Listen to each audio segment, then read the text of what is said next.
22 જુલાઈ 2008નો એ દિવસ હતો, 16 વર્ષ પહેલાં.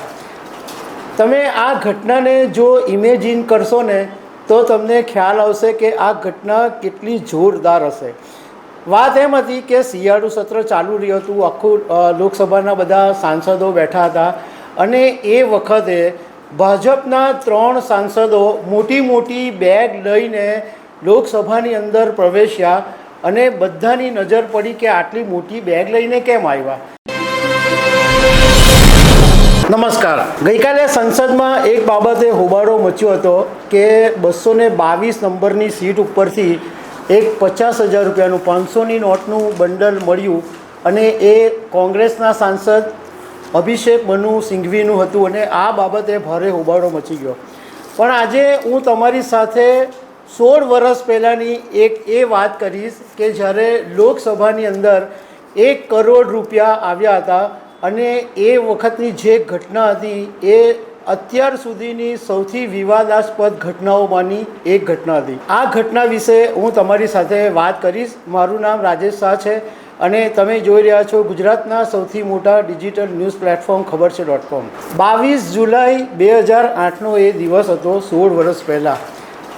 તમે આ ઘટનાને જો ઇમેજિન કરશો ને તો તમને ખ્યાલ આવશે કે આ ઘટના કેટલી જોરદાર હશે. વાત એમ હતી કે શિયાળુ સત્ર ચાલુ રહ્યું હતું, આખું લોકસભાના બધા સાંસદો બેઠા હતા અને એ વખતે ભાજપના 3 સાંસદો મોટી મોટી બેગ લઈને લોકસભાની અંદર પ્રવેશ્યા અને બધાની નજર પડી કે આટલી મોટી બેગ લઈને કેમ આવ્યા. બધા એકબીજા આશ્ચર્યમાં પડી ગયા. કેટલાક લોકોએ સવાલ બી પૂછ્યા કે આ શું આટલી મોટી બેગ લઈને કેમ આવ્યા. પરંતુ આ જે ભાજપના 3 સાંસદો છે એ ત્યારે કંઈ નહીં બોલ્યા અને સ્પીકર હતા એના ટેબલ, એમની પાસે ત્યાં ટેબલ પડેલું હતું, એ ટેબલ પર જઈને જે મોટી મોટી બેગો લઈને આવ્યા હતા એ બેગો ત્યાં મૂકી અને જ્યારે આ ભાજપના 3 સાંસદોએ બેગ ખોલી ત્યારે બધા જ સાંસદોની આંખ પોળી થઈ ગઈ. એ પછી આ ભાજપના સાંસદોએ શું કર્યું કે બેગ ખોલી અને એની અંદરથી રોકડા રૂપિયા કાઢી અને ટેબલ પર ગોઠવવા માંડ્યા અને થપ્પા પર થપ્પા થવા માંડ્યા અને આટલી મોટી રકમ અને પછી જાહેર કર્યું કે આ 1 કરોડ રૂપિયા છે. આટલી મોટી રકમ સંસદની અંદર પહેલી વાર આવી હતી અને સત્તાપક્ષ અને વિપક્ષે હંગામો શરૂ કરવા માંડ્યો કે આ રૂપિયા સંસદની અંદર કેમ આવ્યા, શું કામ આટલો બધો હોબાળો મચ્યો. એ પછી ભાજપના 3 સાંસદોએ જે ઘટસ્ફોટ કર્યો એ પછી સંસદની અંદર રીતસરનો સન્નાટો છવાઈ ગયો. એક સાંસદ બોલવા તૈયાર નહીં હતા. આ ઘટસ્ફોટ શું કર્યો એ હું તમને કહીશ, પણ એ પહેલાં આ ઘટના જ્યારે બની એ વખતની તમારી સાથે વાત કરી લઉં. તો જ્યારે UPA 1 સરકાર હતી 2008ની અંદર અને એમને વિશ્વાસ મતનો સામનો કરવો પડ્યો હતો કારણ કે ડૉક્ટર મનમોહન સિંહના નેતૃત્વવાળી જે UPA સરકાર હતી એ ભારત અમેરિકા પરમાણુ કરારનો એક મુદ્દો લઈને આવી હતી. જે એના સાથી પક્ષ હતા ડાબેરી પક્ષો, એણે સમર્થન પાછું ખેંચી લીધું હતું એટલે સરકાર ડગમગી ગઈ હતી અને વિશ્વાસ મતની જરૂર હતી. આવી સ્થિતિની અંદર UPA સરકારની માટે વિકલ્પ એ હતો કે જો બહુમતી સાબિત કરવી હોય તો વિપક્ષી સાંસદોના સમર્થનની જરૂર પડે. એ વખતે 272 સાંસદોનું સમર્થન જરૂરી હતું. હવે આ જે લોકસભાની અંદર 1 કરોડ રૂપિયા લઈને બેગમાં જે સાંસદો આવેલા ભાજપના, એમના નામ હતા અશોક અરગલ, ફગ્ગનસિંહ ફુલસ્તે, મહાવીર ભગોરા. આ 3 હતા અને એમણે હવે જે લોકસભામાં વાત કરી હતી એ હું તમને કહું તો 1 કરોડ રૂપિયા જે ટેબલ પર મૂકવામાં આવેલા હતા એ બાબતે આ ભાજપના 3 સાંસદોએ કીધું કે અમને આ UPA સરકારના સભ્યો દ્વારા લાંચ પેટે 1 કરોડ રૂપિયા આપવામાં આવ્યા છે અને વિશ્વાસ મતનું સમર્થન અમે આપીએ એટલા માટે આ 1 કરોડ આપવામાં આવ્યા અને તે પણ એડવાન્સ પેટે. ટોટલ 9 કરોડ રૂપિયાની અંદર આ ડીલ થઈ છે એવું આ ભાજપના સાંસદોએ ધડાકો કર્યો એટલે સંસદની અંદર સન્નાટો છવાઈ ગયો. આટલું પૂરું થયું એટલે પછી પાછો હંગામો શરૂ થયો અને હંગામો એટલી હદે થયો કે લોકસભાને સ્થગિત કરી દેવામાં આવી. એ વખતે ભાજપ વિપક્ષમાં હતું એટલે વિપક્ષના ભાજપના લોકો ચઢી બેઠા અને એમ કીધું કે આ તો લોકશાહી પર કાળો ધબ્બો સમાન છે ને આમ છે ને તેમ છે ને. ભાજપ આમ પણ વિરોધ પક્ષની અંદર બહુ જ જોરદાર આક્રમક રીતના પોતાનું વલણ રજૂ કરતું હોય છે, તો ભાજપવાળા ચડી બેઠા.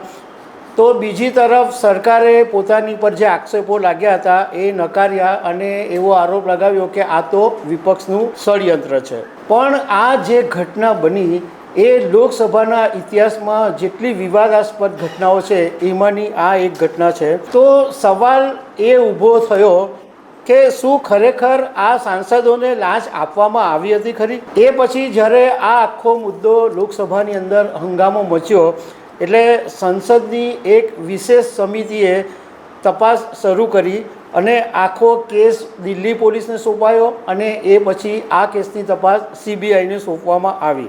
ભાજપે દાવો કર્યો હતો કે એક મીડિયા ચેનલની સાથે મળીને ભાજપે એક સ્ટિંગ ઓપરેશન કરેલું અને એની અંદર કોંગ્રેસના તે વખતના સહયોગી અમરસિંહ કે જે સમાજવાદી પાર્ટીના નેતા હતા અને અન્ય નેતાઓ આ ડીલ કરી રહ્યા હતા અને લાંચ આપી રહ્યા હતા એ વાતનું ભાજપવાળાએ સ્ટિંગ ઓપરેશન કરેલું હતું. CBIએ પછી તપાસ શરૂ કરી, ભાજપના સાંસદોને બી પૂછ્યું, કોંગ્રેસના નેતાઓને બી પૂછ્યું, અન્ય નેતાઓ જે સ્ટિંગ ઓપરેશનમાં દેખાઈ રહ્યા હતા એમની પણ પૂછપરછ કરવામાં આવી.